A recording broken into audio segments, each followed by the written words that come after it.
So guys now let us see some multiple choice questions and some examples. फटाफट से short में रहेगा ये वाला टॉपिक। अभी हम मेजर चीजें सारी समझ चुके हैं, अब थोड़े से एग्जांपल्स हमने रखे हैं ताकि कंपनीज अगर आपकी पूछनी है तो मल्टीपल चॉइस क्वेश्चंस टाइप के आपके क्वेश्चंस कवर हो रहे हो। So in Java add a dash to a constructor to convert it into a method. Obviously अगर आपको कंस्ट्रक्टर को मेथड बनाना है तो आप उसमें रिटर्न टाइप डाल दोगे, राइट? तो that's the simple question. Next is choose the correct identifier for a method name in Java. कुछ लोग कंफ्यूज हो सकते हैं कि यार ये तो सारे ही गलत है। नहीं, ये सारे गलत नहीं है। आपका एक्चुअली गाइज डॉलर अलाउड होता है। अगर आप मेथड बना रहे होते हो तो डॉलर से स्टार्ट करो तो अलाउड होता है, बट जनरली हम लोग कहीं भी रियल टाइम में इसको यूज नहीं कर रहे होते कॉन्सेप्ट को। ये बस एक कॉन्सेप्ट ही है। बट अगर बाय चांस आपको आ जाता है मल्टीपल चॉइस क्वेश्चन में, that's why I have taken this. So I have written कि in Java method name can start with alphabet, underscore से भी स्टार्ट हो सकता है या फिर डॉलर से भी स्टार्ट हो सकता है। एग्जाम्पल 1.java पे चलते हैं फटाफट से। एग्जाम्पल 1.java, ठीक है। आप देख सकते हो गाइज, यहाँ पे मैंने मेथड कॉल किया हुआ है। अंडरस्कोर अभिषेक नाम से एक मेथड बनाया और एक डॉलर लर्निंग नाम से मैंने मेथड बनाया हुआ है। कोई एरर नहीं है। अगर मैं इसको रन करता हूँ आराम से आउटपुट आ जाएगा, ठीक है। बहुत बेसिक सा क्वेश्चन है, no explanation is required. So output आ गया सिंपली, राइट। हमने मेथड कॉल करी और बस ये वैल्यूज प्रिंट हो गई, दैट्स इट। बस दिखाने के लिए था कि ये वैल्यूज एग्जिस्ट करती हैं। सो मल्टीपल चॉइस क्वेश्चन उस तरीके का आ सकता है। हो सकता है मल्टीपल चॉइस क्वेश्चन में आपको ये एग्जांपल इस टाइप का दे दें और पूछें इसका आउटपुट क्या है। मेजॉरिटी लोग इसको कंपाइलेशन एरर टिक करके आ जाएंगे, but this is not the case, correct. Next question की तरफ मूव करते हैं। इसका गाइस हमको एक मतलब आउटपुट बताना है बेसिकली। आप देख सकते हो इसमें क्या क्या गिवन है। नॉर्मल आपका एक क्वेश्चन है, बट इसमें वॉइड है हमारा रिटर्न टाइप, मतलब फंक्शन कुछ वैल्यू रिटर्न नहीं कर सकता है, बट यहाँ पे हमने रिटर्न स्टेटमेंट यूज कर दिए। तो काफी सारे लोग, मेजॉरिटी ऑफ द पीपल यहाँ पे क्या आउटपुट मार्क करके आएंगे, compilation error. But this is not a compilation error, क्योंकि हम रिटर्न यहाँ पे स्टेटमेंट यूज कर रहे हैं बट कुछ रिटर्न वैल्यू रिटर्न नहीं कर रहे हैं।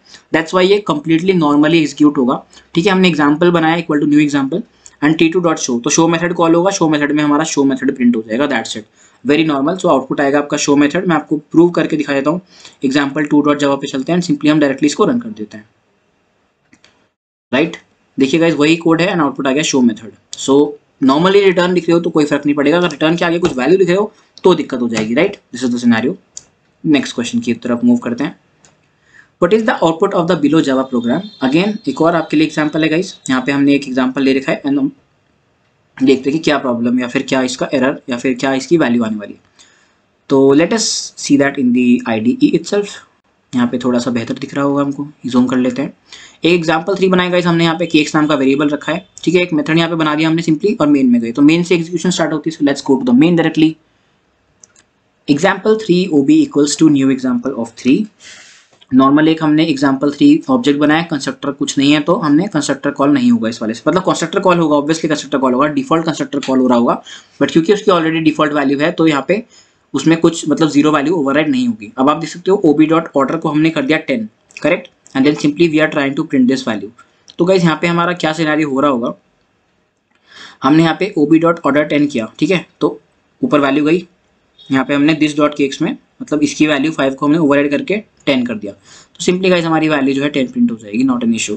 बिल्कुल सिंपल एग्जांपल है, इसमें कुछ ज़्यादा समझने वाली बात नहीं है, ठीक है। केक्स इक्वल टू 10 हमारा प्रिंट हो गया, नॉर्मल, राइट।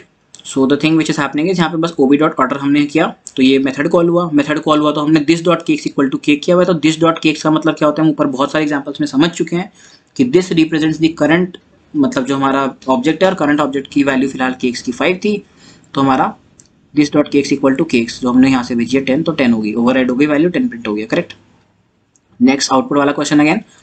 इसमें गाइस हमने एक इंटीजर लोकल वेरिएबल लिया और इसकी सिंपली वैल्यू प्रिंट करने की कोशिश करी है। तो कुछ लोग इसको गाइस जीरो भी प्रिंट मतलब टिक करके आते हैं, but this is not correct. यहाँ पे आपका कंपाइलेशन एरर आ रहा होगा।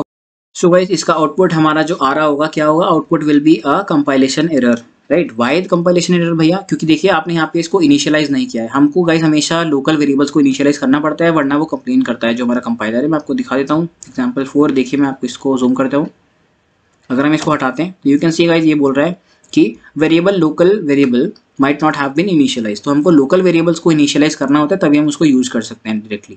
अगर यहाँ पे हमारा सपोज कोई वैल्यू होती है इंट a, राइट, और अगर मैं यहाँ पे इसको ऑब्जेक्ट बना के प्रिंट कर रहा होता इसके बदले, देखिए मैं आपको दिखा देता हूँ कि इस क्लास का हम ऑब्जेक्ट बनाते हैं, न्यू एग्जाम्पल 4 डॉट हम a करके प्रिंट कर रहे होते हैं अगर इसकी वैल्यू को, तो अब यहाँ पे हमारी वैल्यू 0 प्रिंट हो जाएगी, right.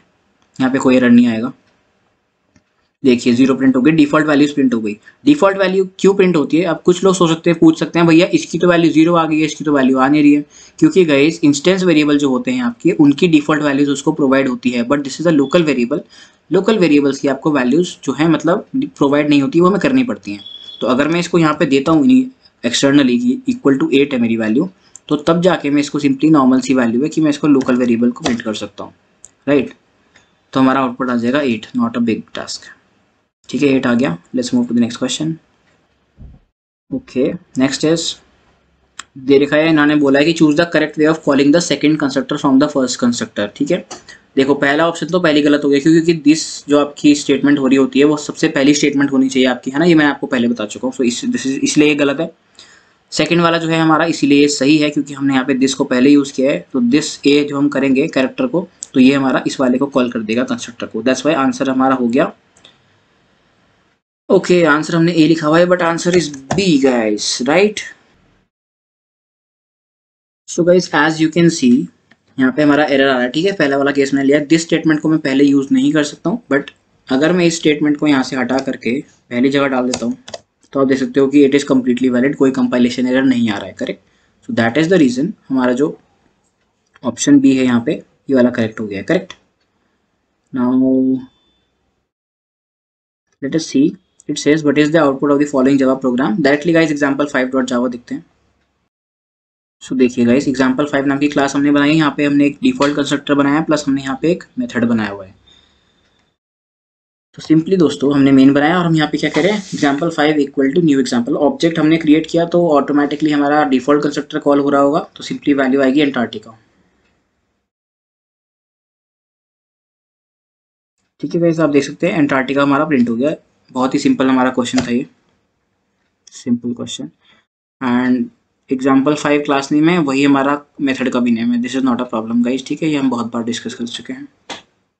Let's move to the next question. बाकी मैंने नोट भी लिखा हुआ है, if you write a constructor with arguments the default constructor is not added by the compiler, you should add it explicitly. Okay, ये हम ऊपर डिस्कस कर चुके हैं, but this is the important point, that's why मैंने दोबारा से यहाँ पे मेंशन किया हुआ है। A constructor can call another overloaded constructor using the this keyword in Java. ये भी हम एग्जांपल्स देख चुके हैं ऑलरेडी।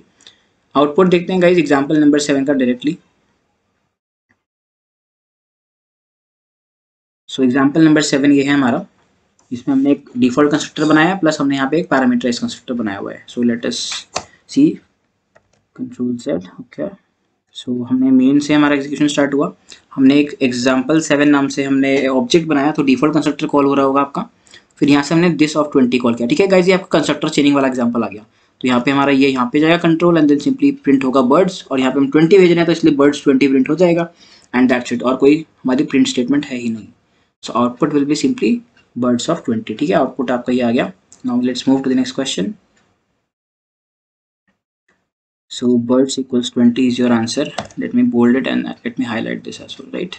Next is output क्या होगा, let us see that। example number 8 and then next example number 9 साथ में देख लेते हैं। example 8। सो देखिए गाइस, यहाँ पे हमने एक कंस्ट्रक्टर बनाया है, दो कंस्ट्रक्टर बनाए हैं, एक इंटीजर वैल्यू ले रहा है, एक आपका पैरामीटर फ्लोट ले रहा है। सिंपली मेन मेथड में हम जाते हैं। हमने यहाँ पे क्या क्या देखिए, यहाँ पे हमने फ्लोट वैल्यू भेजी है, ठीक है, 50.5f। तो सिंपली आपका फ्लोट वाला जो है यहाँ पे जाएगा, एग्जीक्यूट हो जाएगी, वैल्यू प्रिंट हो जाएगी, पेन इक्वल टू समथिंग। बहुत ईजी है गाइस, हम इतने सारे एग्जांपल्स ऑलरेडी टफ देख चुके हैं कि ये तो बहुत ही बेसिक चीज़ें हो गई आप लोगों के लिए, करेक्ट। सो अगर आप यहाँ पे एफ हटा दोगे तो देखिए यहाँ पे एरर आएगा, क्यों? क्योंकि 50.5 आपकी फ्लोटिंग वैल्यू नहीं है, आपकी डबल वैल्यू है। देखिए, ठीक है, वही चीज़ें आपकी कंस्ट्रक्टर कंप्लेन कर रहा है। अगर मैं यहाँ पे इसको फ्लोट के बदले डबल कर देता हूँ, तो देखिए एरर हट जाएगा, correct. So this things also matters a lot. Interviews में, एमसीक्यूज़ वगैरह में आप इस चीज़ का ध्यान रखिए। ओके, एग्जाम्पल 9 भी हम देखते हैं। यस, सो एग्जाम्पल 9 में हमने दो कंस्ट्रक्टर बनाए हुए already. Let's directly go to the main method. हमने कहा ओबी मतलब ऑब्जेक्ट बनाया और हमारा डिफॉल्ट कंस्ट्रक्टर कॉल किया, sorry not default, parameterized constructor जिसमें 50 वैल्यू है। अब इंपॉर्टेंट चीज़ ये है कि गाइस यार यहाँ पे तो हम भेज रहे हैं भैया इंटीजर, और यहाँ पे हमारा इंटीजर का कोई आर्ग्यूमेंट ही नहीं है किसी भी हमारे कंस्ट्रक्टर में, तो क्या ये कंपाइलेशन एरर होगा? नहीं। देखिए आउटपुट आ रहा है, प्रॉपर आउटपुट आ रहा है, कोई दिक्कत वाली बात नहीं है। क्यों? क्योंकि जावा हमारा होशियार है, हमारा कंपाइलर वगैरह, तो ये ऑटोमेटिकली हमारा इसको इंटीजर को फ्लोट में टाइप कास्ट कर रहा होगा आपका, तो इसलिए आउटपुट आएगा आपका राउटर इक्वल टू दिस। और जब आप ये फॉल्स वाली वैल्यू को मतलब कर रहे होंगे तो आउटपुट आपका ही आ जाएगा। तो दैट्स वाई राउटर और मॉडम की वैल्यू आपकी प्रिंट हो गई यहाँ पे, करेक्ट। तो देखिए मैंने वही चीज़ लिखी है, Java knows when to type cast a variable to a higher type, like float से हमने इंटीजर में यहाँ पे हमारा कन्वर्ट हो रहा है automatically, right. Float from int मतलब इंटीजर हमने भेजा वो हमारा फ्लोट में ऑटोमेटिकली टाइप कास्ट हो जा रहा है। So the number 50 is pass to a constructor accepting a float argument as there is no constructor accepting the integer argument above, that's why it is not a error. ठीक है, ये बहुत valid case है, मैंने आपको output दिखा दिया। सो इसमें कंफ्यूजन नहीं होनी चाहिए आपको काफ़ी सारे एग्जाम्पल्स आ सकते हैं मल्टीपल चॉइस क्वेश्चंस में, आप किसी भी जावा में मतलब कंपनी में अप्लाई कर रहे होते हो तो वही मैंने नोट और एग्जाम्पल मतलब आउटपुट लिख के रखा हुआ है जो हम ऑलरेडी डिस्कस कर चुके हैं। Let's move ahead. Example number 10 guys हम देखते हैं। या this will be interesting one. कुछ लोगों को ये वाला कॉन्सेप्ट नहीं पता होता है, अगर आपको पता है तो that is very much awesome. देखिए नॉर्मल क्लास है, एक हमने कंस्ट्रक्टर डिफाइन किया है। देखिए मैंने यहाँ पे क्या किया, एक ऑब्जेक्ट बनाया और 40 वैल्यू भेज दी, तो इंटीजर वैल्यू ये हमारा सिंपली प्रिंट हो गया। ठीक है, इसमें तो कोई प्रॉब्लम वाली बात ही नहीं है। तो आउटपुट आ जाएगा ईट्स शुगर केन की value, it's 40 sugar cane, output आ गया।